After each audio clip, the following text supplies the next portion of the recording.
अगर आपको अपने बिजनेस को बड़ा करना है, छोटे बिजनेस को स्केल अप करना है और बड़ा बनाना है, तो ये वीडियो पूरी डिटेल के अंदर मैं आपके लिए लेकर आया, पूरा एंड तक देख के जाना। देखो, छोटा बिजनेस बड़ा क्यों नहीं बन पाता, उसके लिए मैं बहुत सारे फ्रेमवर्क स्ट्रेटेजीज इस वीडियो के अंदर मैं आपको बताऊंगा, क्या क्या दिक्कत आती है और प्रैक्टिकल चीज आपको बताऊंगा। फालतू का ज्ञान इस वीडियो में देने वाला नहीं हूं। देखो, एक बिजनेस को चलाने के लिए 3 लोग चाहिए होते हैं जो स्केल अप करते हैं। पहला होता है एंटरप्रेन्योर जो विजन देखता है, दूसरा होता है मैनेजर जो लोगों से काम लेता है, और तीसरा होता है टेक्नीशियन जो ग्राउंड लेवल पे काम करता है। एग्जांपल से समझाता हूं, जियो, मुकेश अंबानी विजनरी कि मैं अच्छा इंटरनेट प्रोवाइड करूंगा।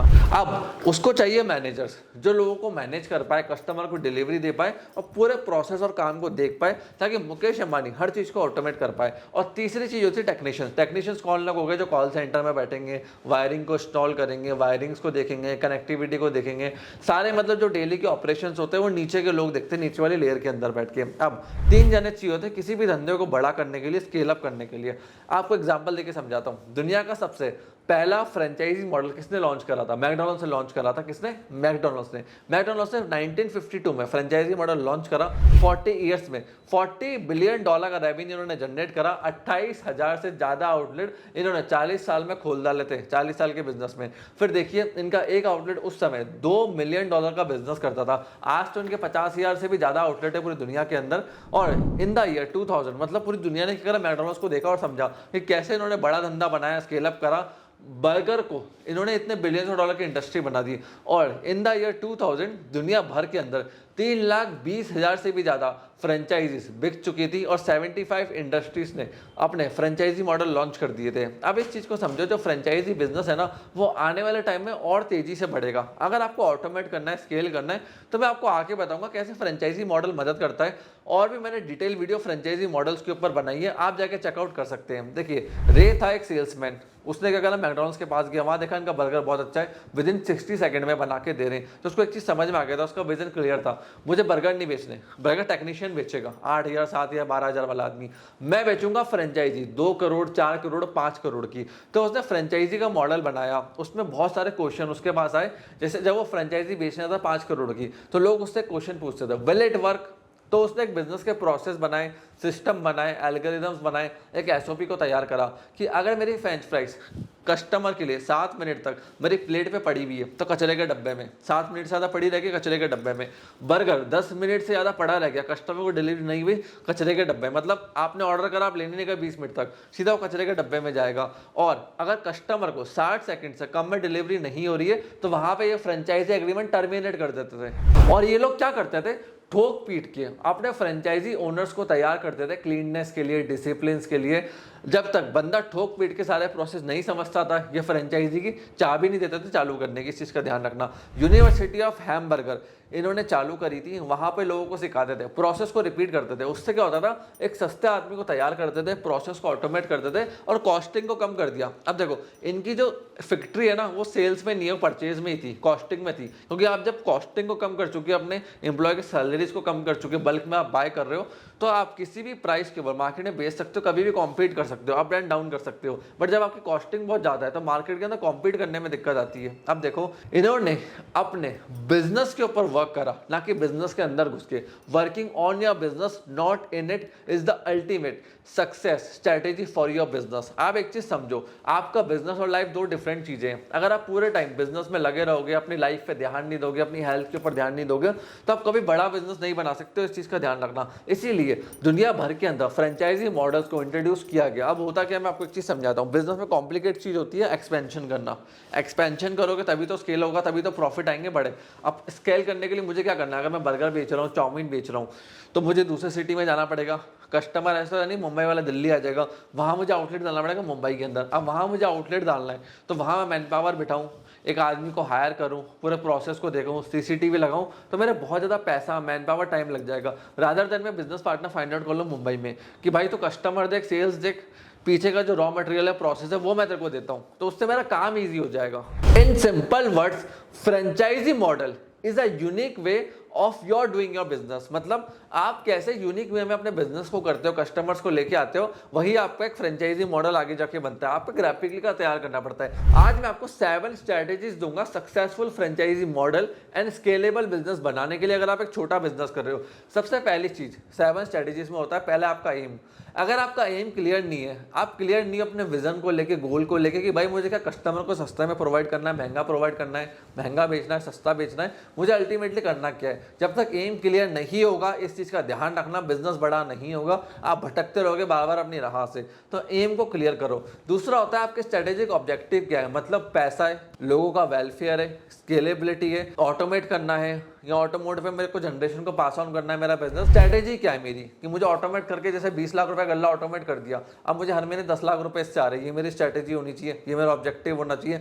या फिर इसको मुझे 10,000 लोगों तक लेके जाना है, 10 लाख लोगों तक लेके जाना है, इतने लोगों का फायदा करना है, इतनी मेरे को चैरिटी करनी है। तो उसका स्ट्रेटेजी क्या है, उसका ऑब्जेक्टिव क्या है, वो बहुत क्लियर होना चाहिए। फिर तीसरा होता है ऑर्गेनाइजेशन का स्ट्रक्चर। ये थोड़ा डिटेल में आपको समझाता हूँ। 5 करोड़ का आपको रेवेन्यू करना है, ऑटोमोट के ऊपर करना है, तो सबसे पहले आपको एक सेल्स मैनेजर और मार्केटिंग मैनेजर ये हायर करना है, जो लीड्स लाके देगा, रेवेन्यू करके देगा, कस्टमर की जेब से पैसा लेकर आएगा।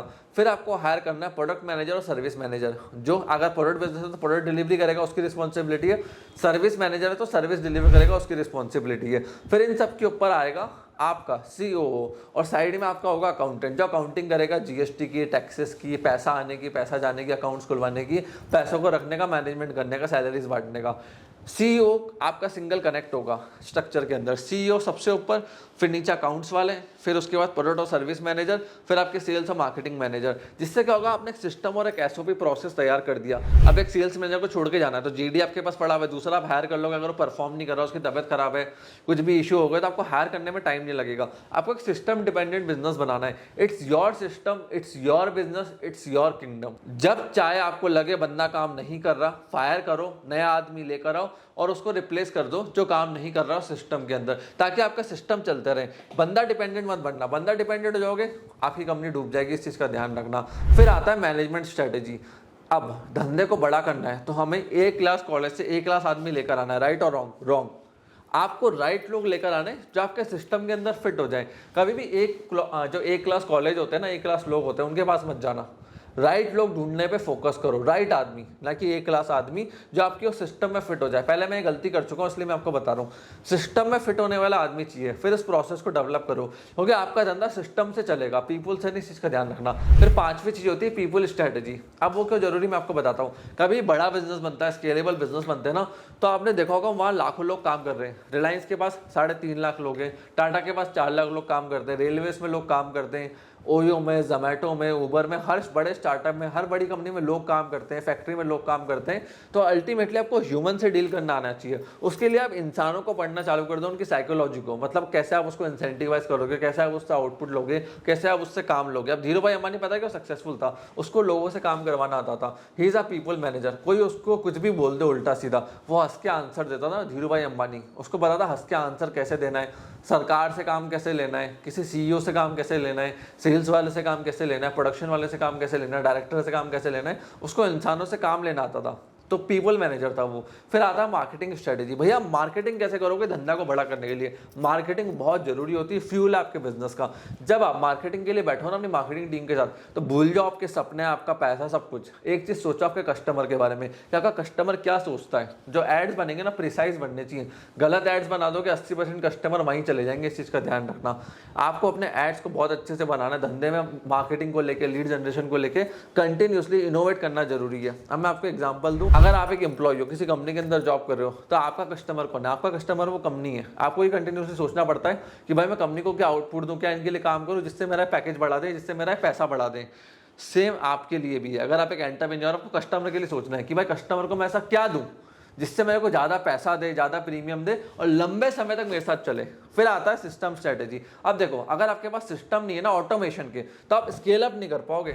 आप सिस्टम स्ट्रेटेजी की मैं क्यों बात कर रहा हूँ कि भैया एक मार्केटिंग वाला है, कितनी लीड जनरेट कर रहा है, एक सेल्स वाला है, उसमें से कितनी लीड क्लोज कर रहा है, जो आपके प्रोडक्शन हेड है, सर्विस मैनेजर है, कितने कस्टमर को अच्छे से सेटिस्फाई कर पा रहे हैं रिगार्डिंग दियर सर्विस और प्रोडक्ट। तो आपको ये सारी चीज़ों का डेटा होना चाहिए, तभी आप स्केल अप कर पाओगे। इसको बोलते हैं स्ट्रेटेजी, स्ट्रेटेजी सिस्टम। मतलब आपने स्ट्रेटेजीज के सिस्टम इंप्लीमेंट कर दिए कि भैया 1 महीने के अंदर 2 से ज़्यादा छुट्टी कोई ना ले, अगर वो ले रहा है तो लॉन्ग टर्म प्रमोशन आप उसको कम दोगे। ऐसे आपके पास सिस्टम होने चाहिए, ना कि आप इमोशनल बेस्ड डिसीजन लो कि यार ये आदमी मेरे से अच्छे से बात करता है, मैं इसको प्रमोशन दे देता हूँ। नहीं, इस आदमी ने इस महीने कितना परफॉर्म करा, 6 महीने में कितना परफॉर्म करा, 5 साल बाद ही कहाँ जाना चाहता है, कितना एनर्जेटिक है, कितना हार्ड वर्किंग है, उसके हिसाब से आपने प्रमोशन दी है। तो वहाँ पे क्या होता है, आपने सिस्टम ड्रिवन बिजनेस बना दिया, सिस्टम की स्ट्रैटेजी क्रिएट कर दी। वो बहुत ज़्यादा जरूरी होता है किसी भी छोटे बिजनेस को बड़ा बनाने के लिए। फ्रेंड्स, ये थे 7 स्टेप्स। अगर आप एक छोटा बिजनेस कर रहे हो, ये 7 स्टेप्स आपको इंप्लीमेंट करने पड़ेंगे अगर आपको एक बड़ा बिजनेस बनाना है। फ्रेंड्स, अगर आपके कोई भी डाउट है, क्वेश्चन है, कॉमेंट सेक्शन आपके लिए ओपन है।